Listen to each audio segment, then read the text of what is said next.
Hi there, we'll start in about 2 minutes time.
Alright, hi everyone.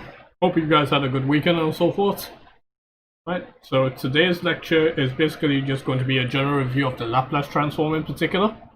And we'll be looking at how we'll be using it in particular for solving differential equations.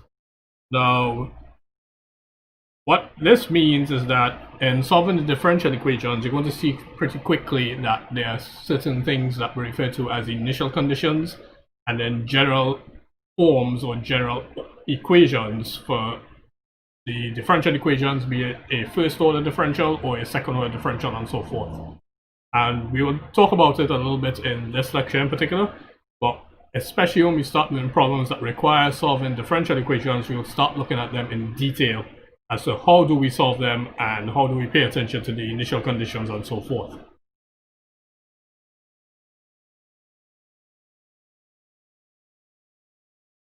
So generally, when you're using transforms in mathematics, it's because you're trying to find a more efficient way to solve a problem from one domain into a next domain and then converting it back into that domain to get the final answer. In particular, because we're using the Laplace transform is basically a representation of the frequency domain. So in some cases, it may be very long and difficult to solve a problem in time, whereas it becomes very easy to solve it using frequency. And in particular, is that what you've learned from past experiences concerning up to your secondary school level is that you will have had some problem in the time domain and you have done some time differential analysis in order to get the solution in the time domain, but it tends to be really long and difficult and you have to remember like different rules and so forth. And it's very time consuming. So there are a lot of more effective and efficient ways to solve for them. And in particular, you tend to solve these within the same domain with some difficulty, but you can use transforms to get the problem into another domain, be it frequency in our case, and then you can solve this in the frequency domain. And if you want to get back your answer in time, you just use the inverse transform and you'll obtain back your answer accordingly as of such. So we're focusing on the more effective and efficient ways, which is basically using transforms to solve our problems and to get the answer back in time using the inverse transform accordingly. So for this course in particular, we'll be focusing on using 3 transforms only. The first transform, which you already have some experience with, would be the Laplace transform, which is covered in the Mathematics for Engineers course last semester. And basically, all the theory that you learned from the Laplace transform in that course is carrying over into this course. The two new transforms that you'll be exposed to in this course, and in particular the Fourier transform, you are going to be exposed to this in your mathematics course this semester. These two new transforms are going to form the basis for certain problems and certain questions in your final exam that will come on, in particular, as to how we actually use these transforms to analyze and solve certain problems in particular. Now, the Laplace and Fourier transform are associated with continuous time problems. The Z transform will be associated only with discretized time problems. And when we reach those particular lectures for the Z transform, you'll get a little more further explanation as to why you need this Z transform for discretized time and why the Laplace and the Fourier will not work for discretized time in particular. Now, the nice thing about it is that all these three transforms share very similar properties, and their transform tables and how they operate are very similar in nature. So once you know like one or two of them, you basically know how to use all of them in particular. You just need to pay attention to like specific properties, and as of such, it reduces the amount of work that you actually have to revise accordingly. Now, what we will not be doing in this course is going through a full review of the Laplace transform and how you actually do it with respect to partial fractions and so forth.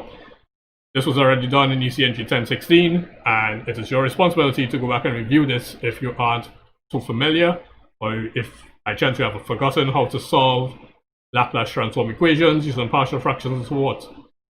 It is quite important that you review this at this point in time, because most of these transforms heavily depend on partial fractions in order to solve them accordingly and to perform the inverse transform. So make sure that you actually review the partial fraction theory as to how you can actually separate a combined equation into its individual summations, and then once you have this, it's quite easy to perform the inverse transform using the transform tables accordingly.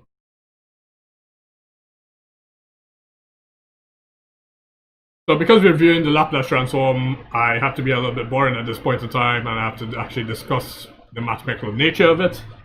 So basically, for transforming a time domain equation x of t into a frequency representation, where s will be our frequency representation symbol, it's mapped by the following integral equation here, when the integral goes from positive infinity to negative infinity, for the original continuous time signal x of t multiplied by e to the minus st dt, and you perform integral for this to transform this time signal here into the s domain or frequency domain accordingly.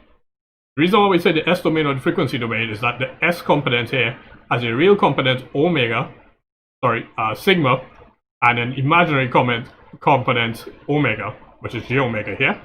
And this j omega here, omega is represented by 2 pi f, where f represents our frequency accordingly. And this particular version here, because it goes from positive infinity to negative infinity, is known as the two-sided Laplace transform. However, for our work, since we're dealing with causal signals, which was stated in the previous lectures that we did last week, we will be only using the one-sided Laplace transform, where we start from the zero negative limit up to positive infinity for the same x of t e to the power minus st dt equation accordingly. And the reason why we use the zero limit here is that this zero limit allows us to factor in what we refer to as initial conditions for solving our Laplace transform. And these initial conditions are similar to when we actually turn on a system, or we turn on a system. Sorry, if we turn on a system, or if we turn on a switch for the system accordingly, and we say initially that this is at time equals 0, we have some transient conditions that actually occur, and that which we observed in our previous lectures, and we need to factor these in accordingly if we're actually trying to solve for a particular Laplace transform equation to get back its equivalent time domain representation and so forth. The shorthand version for writing Lx of t here is referred to as x of s accordingly, because we're transforming x of t. If it was y of t, it will be y of s, and so forth accordingly as of such. Now, In particular, when you're solving Laplace transforms, you tend to be given a very long Laplace transform table, and there tends to be quite a lot of transforms on there. These transforms that are listed here in the blue block are going to be the most important transforms that you will always be using accordingly. And in particular, this would be your unit impulse, delta of t, your unit step, u of t, your ramp signal, r of t, your general exponent signal, e to the minus at, and your cosine and sine signals accordingly. There will also be a combination of the exponent and cosine and the exponent and sine in which you will have to know those transforms as well accordingly as of such. So, these 6 transforms that are listed here are the most important transforms you'll be using for the Laplace transform, as well as the multiplication of the exponent and cosine and the exponent and sine. Those transforms are going to be the most important transforms you will ever use on a Laplace transform table. So make sure you know these transforms. Even if you don't want to memorize them, make sure that you do know how to identify them on the table for quick and easy reference.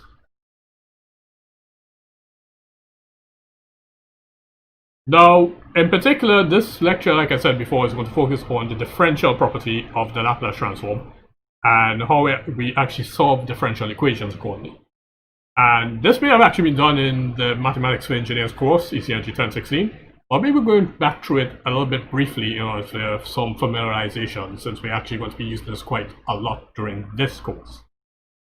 So, in transforming the general x of t signal, we know that this basically transforms to x of s. We just look on a transform table to get the actual equivalent transform for it accordingly. But what happens if we had a differential of x of t here? So how actually do we obtain its equivalent Laplace transform? So when we have a dx of t signal which is differentiated once, i.e. our first order differential equation, its equivalent Laplace transform is known as sx of s minus x of the zero limit, or in this case 0 negative. If we had a second order differential, meaning that if we differentiate it twice, this goes to s squared x of s minus sx of the zero limit minus the first order differential of x of t at t equals the zero limit accordingly. Now, at this point, you may notice that there's somewhat of a similar pattern here for the first order differential and the second order differential, and you can see that the power here increases accordingly. And then we have an s component here that maps out. And we still have our general forms here for x of s, x of naught, negative, and so forth. So there's an expansion property as well for if we're going up in orders of differentials.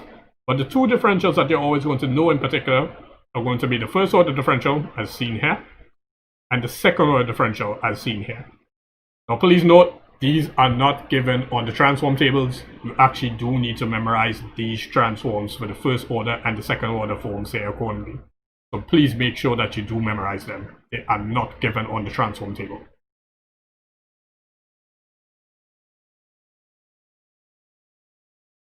So if you can remember from general mathematics, a general first order differential equation is given by this form here.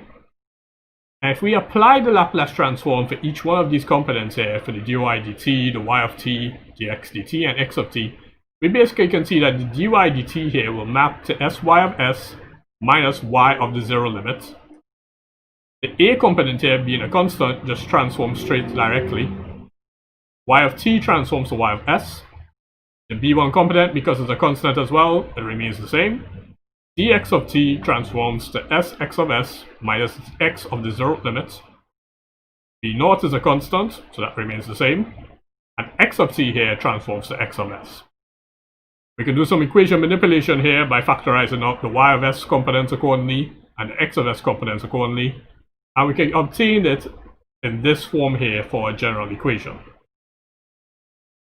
Now, since we're dealing with causal signals, and just for this example in particular, we're going to assume that our initial condition here for x of naught is going to be equal to 0. And in doing so, we end up simplifying the equation into this form here, as we can see. Now, the reason why we simplify it into this form here is that it becomes easier to map certain characteristics of the equation in particular. This being that our y of s here is going to be our output response. Our constant component here is going to be our initial condition response, or also known as our transient conditions. And our x of s component here is what we refer to as our input response. In general, if we need to solve this equation, given that we know the constants and we know the initial conditions and so forth, we also need to know what x of s is going to be, because x of s represents our input signal into our system. So x of s needs to be given before we can actually solve for y of s. And just to highlight a little bit, y of 0 negative here must be given. b1 and b0 must also be given because they are constants. So once you have all of these, you can actually solve for y of s. And a here being a constant as well must also be given as of such.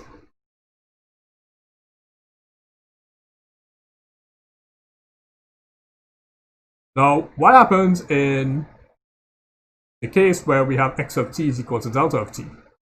What's going to be y of s? So, for our particular case here, we can ignore the initial condition. So we're basically going to say that y of 0 negative here is just going to be equal to 0. So this entire component here just resolves to 0. And we know from our transform table that x of t, if it's delta of t, in the Laplace transform, this just transforms to 1. So x of s will just end up being equal to 1. As of such, our y of s equation here will just become this part here in particular for our equation. So it will just be b1s plus b0 all divided by s plus a.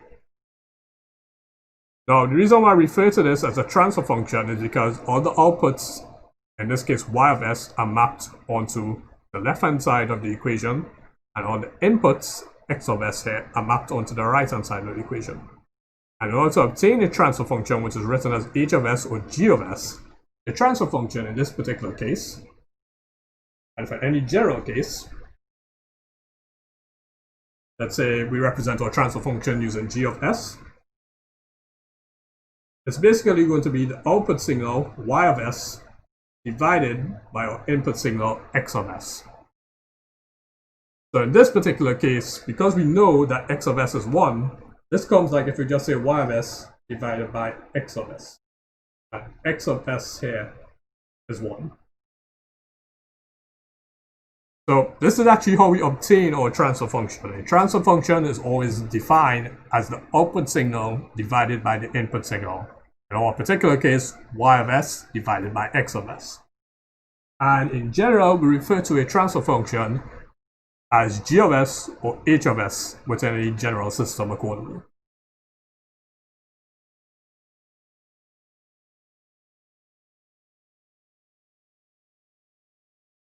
So because we had x of s being 1, and that maps to x of t being an impulse, this particular transfer function here for y of s is what we refer to as the Laplace transform of the impulse response of a system, because x of s was basically 1.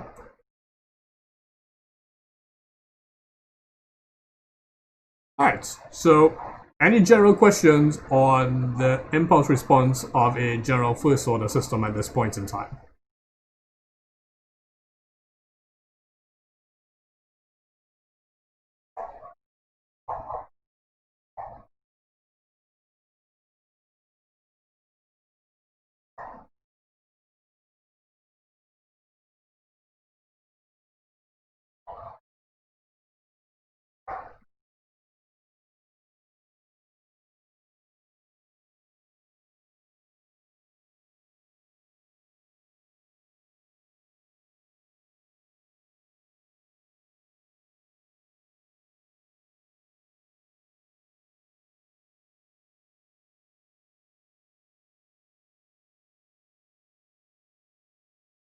Alright, looks like we have no questions, so we'll be continuing on. If there are any questions, I will stop and I will answer them accordingly.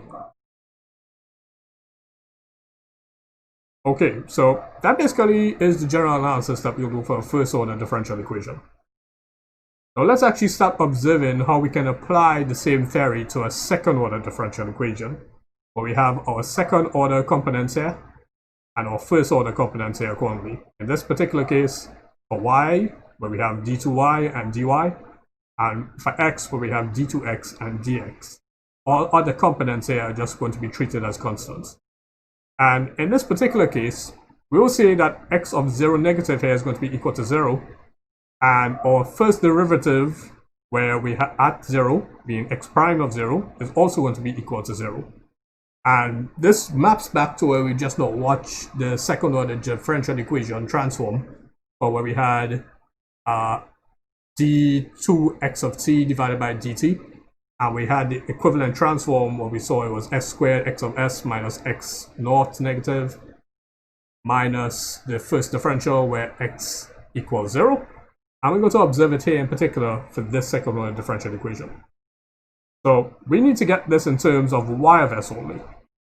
So in doing our Laplace transform for second order differential, we basically see that this left hand side of the equation here, the first part, which is d2y dt squared, will map to s squared y of s minus sy of 0 negative minus the first differential dy dt of 0 negative.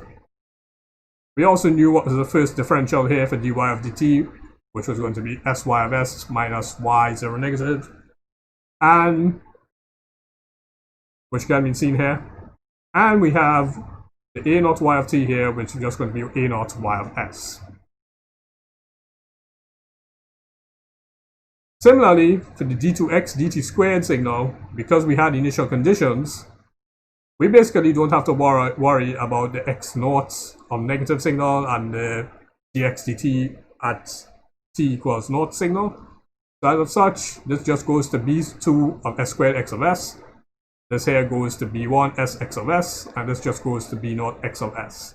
And this is because of the initial conditions that were given. So we have a question in the chat is, will we always have to make those assumptions, or can there be something else? In particular, you don't make those assumptions. The initial conditions are always given to you.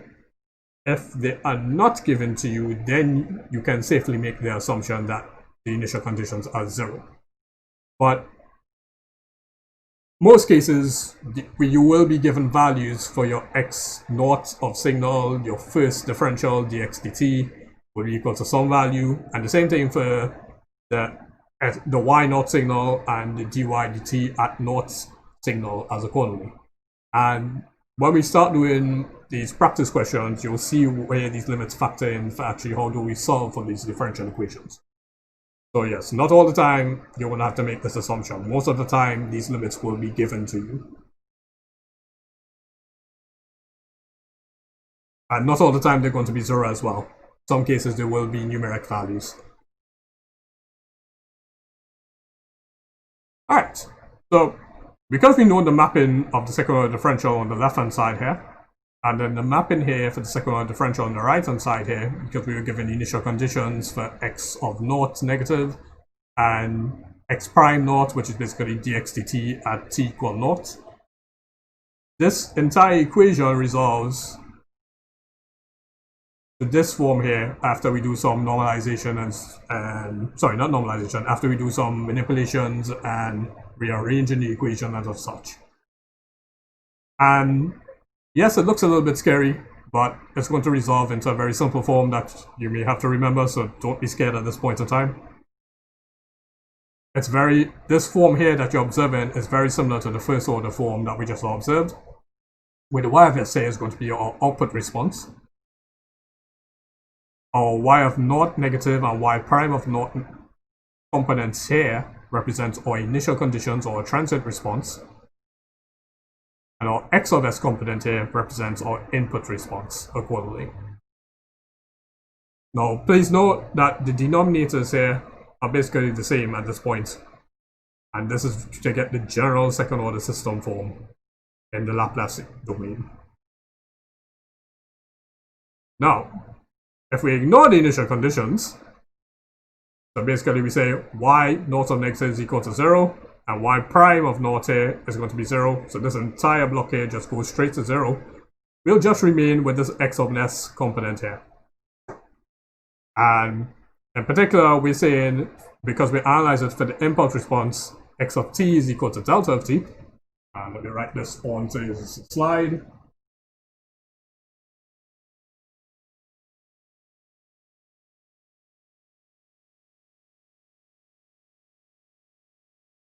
So, because we're watching this for respect to an impulse response, the equivalent x of s here is just going to be 1. This comes like this just multiplied by 1. Similarly,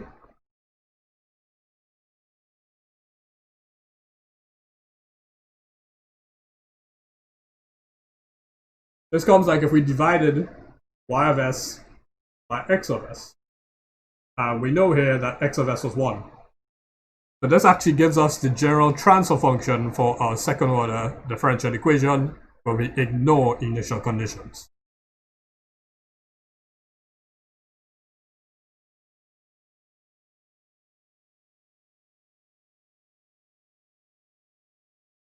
Alright. So in general, when you deal with any polynomial transfer function, it basically means that the numerator and the denominator here must be arranged from the highest power of s to the lowest power of s. So the numerator must be in descending powers of s, and similarly for the denominator, it must be descending powers of s. Oh, we had a question for the previous slide. So y of s on the left hand side is really h of s. Yes, so h of s or g of s in particular. So we can say g of s or h of s is basically y of s divided by x of s.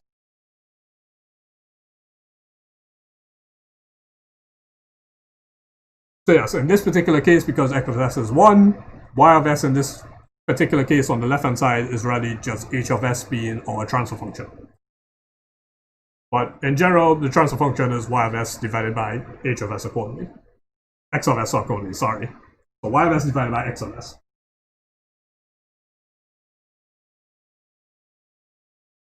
So depending on how you map the transfer function or how you want to write it, you'll say it's either g of s or h of s.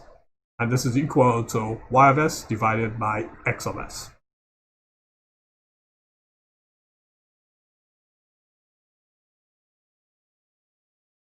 Alright.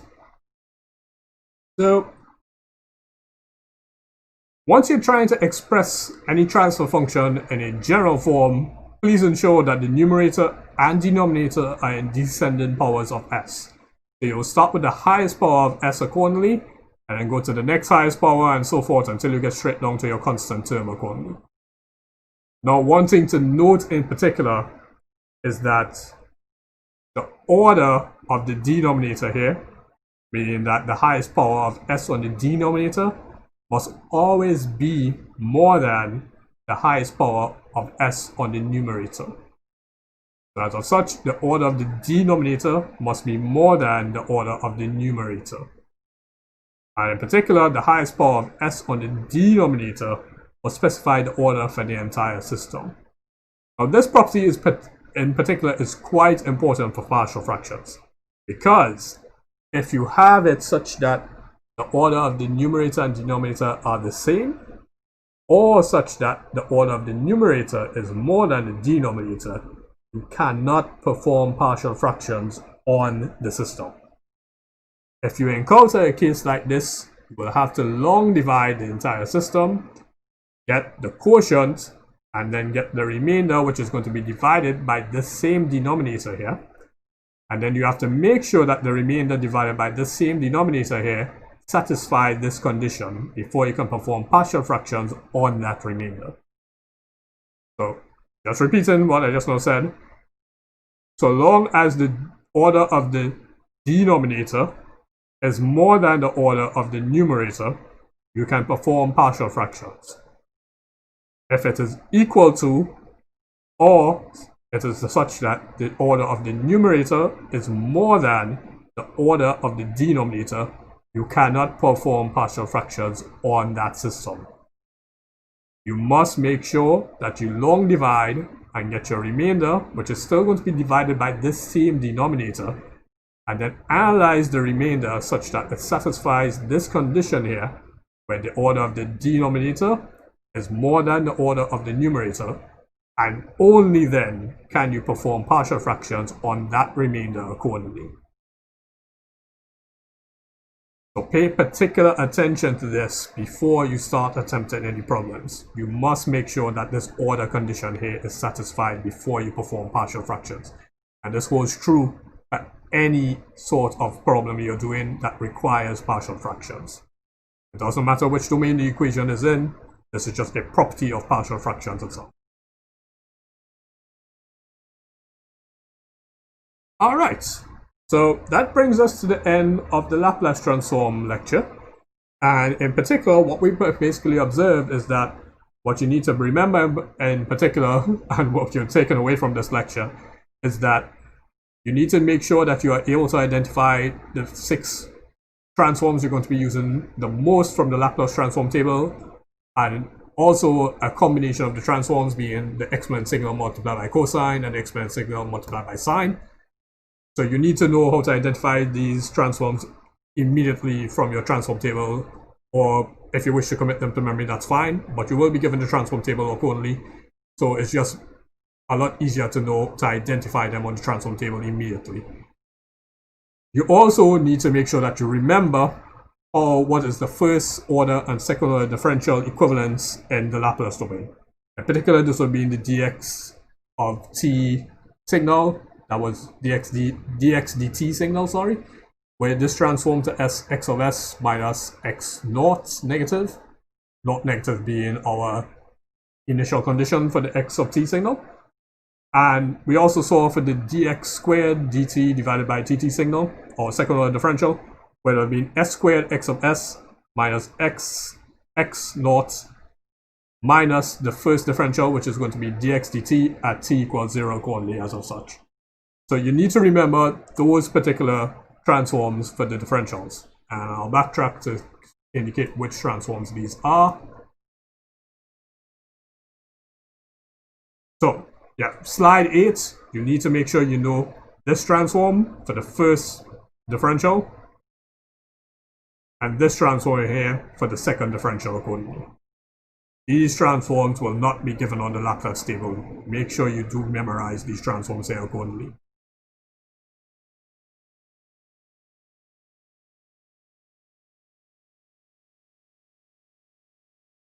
And finally, the last thing that you also need to remember is that the order of the denominator here must be more than the order of the numerator before you can perform partial fractions on any given system. If this condition is not satisfied, you are required to long divide until you obtain a remainder to satisfy this condition, and then you can perform partial fractions on that remainder. And I will try to look for an example in particular when we actually start doing problem sets regarding this topic, for you to actually see how this actually applies accordingly for this particular condition with partial fractions. Alright, so are there any particular questions regarding the contents of this lecture that I will need to review or go back through that anyone is unclear about?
Okay, so it looks like we don't have any questions regarding the material of the slides here. If there are any questions, please feel free to leave them in the comments down below. Or if you want to email me those questions accordingly, please feel free to do so. I will respond and answer to you as well. So, in particular, the reason why we did this Laplace Transform review is that when we start doing our lectures, and let me make sure I know which lectures we're talking about. Right. So when we start doing our lectures on poles and zeros and initial and final value theorems, we will actually start observing these properties of the Laplace transform accordingly, and actually how we start using them to solve for certain conditions and whatnot. And this will actually come into importance in tomorrow's lectures, which are basically going to be poles and zeros and the initial and final value theorem. Alright, so I will see you guys tomorrow at 1 p.m. Until then, take care, be safe, and make sure I see you guys tomorrow. Later.